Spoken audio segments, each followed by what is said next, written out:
திமுகவை வீழ்த்தும் விஜய், ஆட்சி கட்டிலில் என்டிஏ, சாதுரியமாக காய் நகற்றும் பாஜக.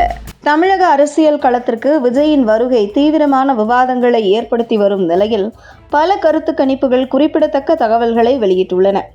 சில கருத்து கணிப்புகள் விஜய் எந்த தொகுதியிலும் வெற்றி பெறுவது சாத்தியமில்லை என்று கூறினாலும் அவர் ஈர்க்கக்கூடிய வாக்குகள் ஆளும் திமுக கூட்டணிக்கு பாதிப்பை உண்டாக்கும் என்பது உறுதியாக பார்க்கப்படுகிறது. விஜயின் அரசியல் நுழைவு திமுகவின் வாக்கு அடிப்படையில் ஒரு குறைவு ஏற்படுத்தினால் அதனால் எடப்பாடி பழனிசாமி தலைமையிலான அதிமுகவுக்கு நன்மை கிடைக்கும் வாய்ப்பு அதிகம் என கூறப்படுகிறது. கருத்து கணிப்புகள் படி திமுக கூட்டணி சுமார் 41.5% வாக்குகளையும் அதிமுக 36.2% வாக்குகளையும் பெறும் நிலையில் விஜய் 15% முதல் 20% வரை ஆதரவை பெறலாம் என கணிக்கப்பட்டுள்ளது. குறிப்பாக விஜயை ஆதரிப்பவர்களில் இளைஞர்கள் மற்றும் முதல் முறையாக வாக்களிப்பவர்கள் அதிகம் உள்ளனர். இந்த நிலைமை திமுகவுக்கு எதிரான வாக்குகளை ஒருங்கிணைப்பதில் சிக்கலை ஏற்படுத்தும் வாய்ப்பு உள்ளது. இதனால் அதிமுகவின் வெற்றி சாத்தியம் மேலும் வலுப்பெறும் என அரசியல் பார்வையாளர்கள் கருதுகின்றனர். மேலும் விஜயின் அரசியல் நிலையை மறைந்த விஜயகாந்த் மற்றும் கமலஹாசனின் முன்னைய அரசியல் அனுபவங்களுடன் ஒப்பிட்டு பார்க்கையில் 2006ஆம் ஆண்டு விஜயகாந்தின் தேமுதிக பெற்ற வாக்குகள் பல இடங்களில் தேர்தல் முடிவுகளை பாதித்தது போல 2021ஆம் ஆண்டு கமலஹாசனின் கட்சியும் நகர்ப்புற வாக்குகளை சிதறடித்தது குறிப்பிடத்தக்கது. அதேபோல தற்போது விஜய் வாக்குகளை பிரிக்கும் சக்தியாகவே செயல்படுவாரா அல்லது வெற்றியை அடையக்கூடியவரா என்பது அரசியல் வட்டாரங்களில் முக்கியமான கேள்வியாக உள்ளது.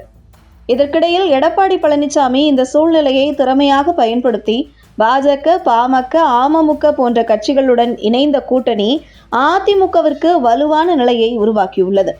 மேலும் வெளிவந்த கருத்து கணிப்புகளின் தகவல்களின்படி சென்னை மற்றும் அருகிலுள்ள நகர்ப்புற தொகுதிகளில் விஜய் 2வது இடத்தை பெறும் வாய்ப்பு இருப்பதாக கூறப்படுகிறது. விஜய் விஷயத்தில் மட்டும் பாஜக ஒரு விதமான மென்மையான போக்கை கடைபிடிப்பது பல வியூகங்களை கொண்டுள்ளது. குறிப்பாக விஜய்க்கு எந்தவிதமான அரசியல் நெருக்கடியோ அல்லது கட்டாயப்படுத்தலோ டெல்லி மேலிடத்திலிருந்து வழங்கப்படவில்லை என்றும் அவர் தனது அரசியல் பாதையை தீர்மானிக்க போதிய கால அவகாசம் வழங்கப்பட்டுள்ளதாகவும் தகவல்கள் தெரிவிக்கின்றன. தேசிய ஜனநாயக கூட்டணியில் விஜய் கட்டாயம் இணைய வேண்டும் என்று பாஜக எந்த இடத்திலும் அவரை வற்புறுத்தவில்லை.